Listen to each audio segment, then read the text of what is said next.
السلام عليكم daawadaha qiimaha badan waa ku salaam marka hore intaanaan gelin sharaxaadda mawduucan waxaan ka codsanaa marka hore muuqaalka inaad like saarto sidoo kale aad la wadaag saaxiibada si ay kaga faa'iideystaan mahadsanid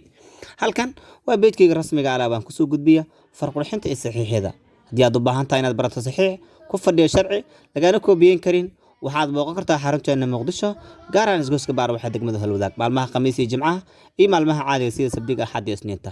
haddii aad ka maqataa wadanka ama aad joogto goboladana waxaad kaga faa'iideysan kartaa ood ku barataa saxiixa si online ah iyo sidoo kale farqurxinta waxaad igala soo xiriirtaa lambarkan eberli xal 5 91 40 86 si walbo